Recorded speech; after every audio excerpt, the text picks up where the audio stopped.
నమస్తే. నేను జీవి సత్యనారాయణ. ఈరోజు జూన్ 5 శుక్రవారం 2026. ఈరోజు మార్కెట్లు ఇప్పుడు ప్రెజెంట్ ఫ్లాట్‌గానే ఓపెన్ అయ్యే సూచనలు కనబడుతున్నాయి.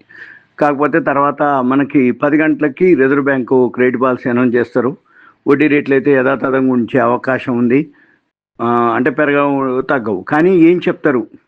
ఇన్‌ఫ్లేషన్ మీద గానీ, జీడీపీ మీద గానీ, వాటి మీద ఏం చెప్తారనేది మెయిన్ రీజను. అప్పుడు మళ్ళీ మార్కెట్స్ మూవ్ అవ్వటం జరుగుతది. దాన్ని బట్టి ఇక తర్వాత గోల్డ్ కొంచెం మైనస్‌లోనే ఉంది. సిల్వర్ కూడా కొంచెం మైనస్‌లోనే ఉంది. ఎఫ్ఐఐలు మాత్రం మళ్ళీ కంటిన్యూగా అమ్ముతున్నారు. నిన్న కూడా అమ్మటం జరిగింది. 4447.06 కోట్లు ఎఫ్ఐఐలు అమ్మటం జరిగింది. మ్యూచువల్ ఫండ్స్ కొనటం జరిగింది. 4360.14 కోట్లు. ఇక నిన్న ఫ్లాట్‌గానే క్లోజ్ అయింది. పెద్దగా ఏం లేదు. న్యూట్రల్‌గానే క్లోజ్ అయినట్టు. ఏది నిన్న గురువారం మార్కెట్లు 13.84 బీఎస్సీ సెన్సెక్స్ ప్లస్లో, 10.95 ఎన్ఎస్సి. బ్యాంక్ నిఫ్టీ మాత్రం బాగా 121.90లో ప్లస్లో క్లోజ్ అవటం జరిగింది. ఈ మూడు. ఇప్పుడు మళ్ళీ ఇవాళ శుక్రవారం weekly BSc Sensex opening day. మళ్ళీ మధ్యాహ్నం ఇప్పుడు reserve bank credit policy announce చేస్తే 10 గంటల తర్వాత మళ్ళీ ఆఫ్టర్నూన్ యూరోపియన్ మార్కెట్లు మిగతా వాటిని ఫాలో అవుతుంది. మళ్ళీ సాటర్డే సండే రేపు ఎల్లుండి హాలిడే ఉంటుంది కాబట్టి వీకెండ్ ఉంటుంది కాబట్టి గమనించాలి. ఇక తర్వాత ఇక న్యూస్లోకి వచ్చేటప్పటికి అఫ్ఘాన్ ఇన్ఫ్రాకి కమర్షియల్ పేపర్ ఇష్యూ చేస్తుంది 25 కోట్ల రూపాయలు. తర్వాత అరబిందో ఫార్మాకి యుఎస్ఎఫ్డిఏ పర్మిషన్ రావడం జరిగింది. ఆక్మే సోలారు క్యూఐపి ఇవ్వడం జరిగింది 2800 కోట్ల రూపాయలు, 279 రూపాయలు 50 పైసలు ఒక షేరు. తర్వాత లూపిన్ వచ్చి యుఎస్ఎఫ్డిఏ పర్మిషన్ రావడం జరిగింది. సిజీ పవర్ వచ్చి ప్రొడక్షన్ స్టార్ట్ చేసింది. స్విచ్ గేర్ మ్యానుఫ్యాక్చరింగ్ నాసిక్లో ఉంది యూనిట్, అది స్టార్ట్ చేయడం జరిగింది.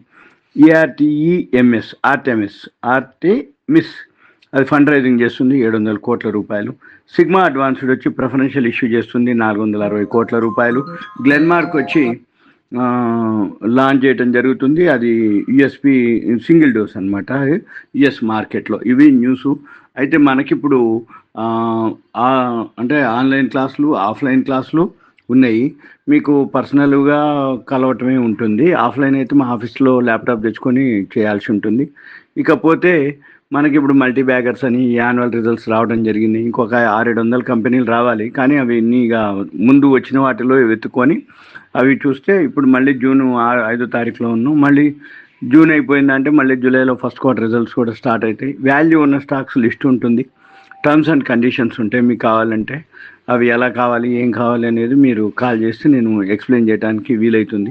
క్లాసెస్ అయితే రన్ అవుతుంటాయి, టిప్స్ ఉంటాయి, రికమెండేషన్స్ ఉంటాయి, మల్టీ బ్యాగర్స్ అవి ఉంటాయి. ఎవరికైతే ఇంట్రెస్ట్ ఉందో చేయొచ్చు. ఇంకొకటి ఇవాళ 12:30కి లైవ్ డిబేట్ ఉంటుంది హెచ్ఎం టీవీ యూట్యూబ్ ఛానల్లో. 12:30కి యూట్యూబ్ ఛానల్ లైవ్ హెచ్ఎం టీవీలో లైవ్ డిబేట్ ఉంటుంది. ఒక half an hour, 12:30 to 1 o'clock. ఎవరికన్నా అటెండ్ అయితే డైరెక్ట్గా వినొచ్చు కూడా. ఇది న్యూస్. ఓకే, ఇంకేమైనా ఉంటే అప్డేట్ చేస్తా. Thank you.